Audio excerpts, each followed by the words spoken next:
having us as the partner. Bishr Barazi, the head of DIFC Investments, speaking to me earlier. Over to Egypt now, where the economy is booming, but house prices are drifting out of reach of the average person. Prices in some parts of Cairo have more than doubled. International developers are moving in, and luxury villas are going up, but there aren't enough low-cost flats and houses to go around. Malcolm Baldrick reports. The property market in Egypt is sizzling. Dalia and Magdi Salib live in a two-bedroomed flat in Cairo. Dinner table conversation invariably revolves around soaring property prices. Unlike most of their friends who have relied on their parents for a leg up onto the property market, they've decided to pay their own way. But the market has raced ahead of them. When we got married, we thought that we're not going to buy the apartment now, so we thought of renting a place, buying the furniture, and then we'll start searching for a place to go and stay, like buy it. Yeah, that's the whole problem. By the time we waited till we find something, it was already too late. Like, the inflation is crazy. Luxury villas are cropping up all over Cairo. Prices are soaring due to the rising costs of raw materials such as concrete and steel. The price of villas in this affluent area in the 6th of October city have more than doubled over the last 18 months. These villas are all sold out, and nobody has even moved in yet. It's semi-attached, which is Dr. Magid Abdelazim has been in real estate for 15 years and says money is flooding into the market from around the region. The most important external factor is two reasons. The Iraq war, because there is, especially in this area, 6 October city and Sheikh Zayed city, will find a lot of Iraqi people. They are looking for houses. And also there is a lot of money. They are coming from the Gulf countries. There are plenty of luxury villas going up, but not many of these low-cost houses. Erascom is building a low-cost town here for 300,000 people just outside Cairo, with schools, hospitals and shopping centres. But what will residents get for their money?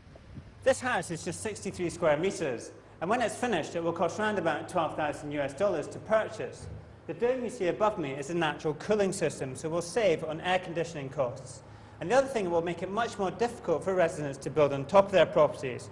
This is a common problem in Egypt, with people violating building regulations due to the massive demand for houses here. Erascom is one of the few developers which has ventured into low-cost housing. The profit margins on these houses are wafer thin, but the company is confident it will make money. The key is to build as quickly and efficiently as possible. In fact, what you are doing here is that you're turning housing into a commodity. So the trading of commodities is naturally, it involves low profit margins per unit. However, what creates the real profit is the volume. If you leave it too long, you could miss out. Taking out a mortgage can help you fulfill your dream of owning a home. That's according to this government campaign. The government wants to convert a nation that is sceptical about taking on debt.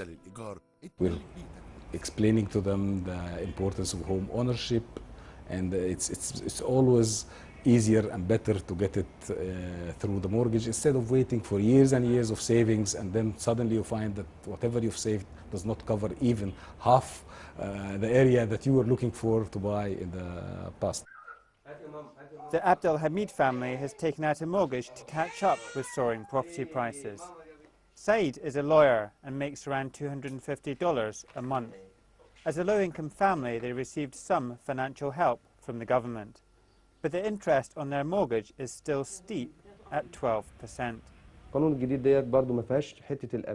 With renting, there is no security or stability. The owner of the apartment can ask you to leave at any time when they need it, and you may pay more money in rent than in mortgage installments. I was paying a lot of money. It was a burden, and now it is less. If you are paying money that is not yours, this is not good. The Egyptian economy grew at its fastest pace in 5 years in 2006, but house prices are outstripping growth and inflation, which is making it tough for many Egyptians to get onto the property ladder. Malcolm Baldwick reporting from Egypt. Now, as we heard earlier, Dubai is reaching across the globe for trading opportunities. But more and more, the world is coming to Dubai to share in some of the Emirates' success. This week saw a Chinese expo for sourcing goods from the Asian giant. Andy Scott reports on how the Far East and the Middle East are becoming the best of friends. This is the shisha pipe, aka the hookah, or argila, or hubbly bubbly. It's one of the quintessentially Arabian pastimes and would seem to have little to do with the continent of China. This is a special shisha which is different from the normal bottle, shisha bottle you have. Yes. But in borrowing the old maxim, if you can't beat 'em, join 'em, Francois here has invented a new self-cooling shisha pipe, which he manufactures in China and sells to Arabia. The Middle East market, it's like a rocket going, okay? Especially here in Dubai, it's like a booming big time. You can say percentage-wise, almost every year can double for the last year.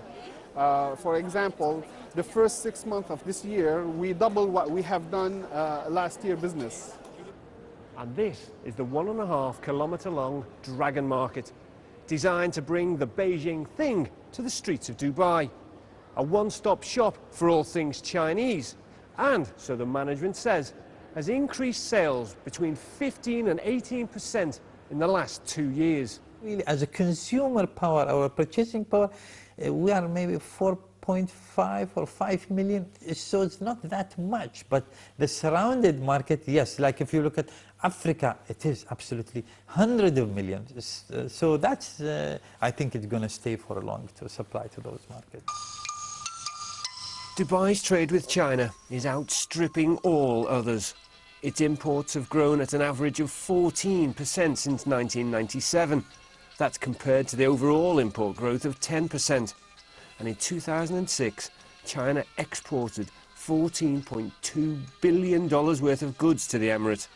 And by 2010, the Chinese government has targeted $100 billion worth in total trade with the Middle East. The Middle East and North African region is a hotspot for growth as the increasing wages and improved standards of living translates into greater disposable incomes for consumer and luxury goods. The demand throughout the Middle East for product, it's growing in wealth and growing in numerical. The population is growing. That's one. The other is, of course, that you will find more Chinese manufacturers that are designing products specifically for this market. And of course, that will increase the demand.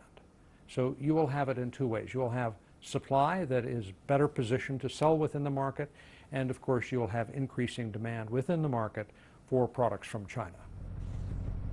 And as Dubai is the world's third largest re-export market after the Asian ports of Hong Kong and Singapore, China is now its top supplier of imported goods. Nearly a fifth of all imports into Dubai last year were Chinese.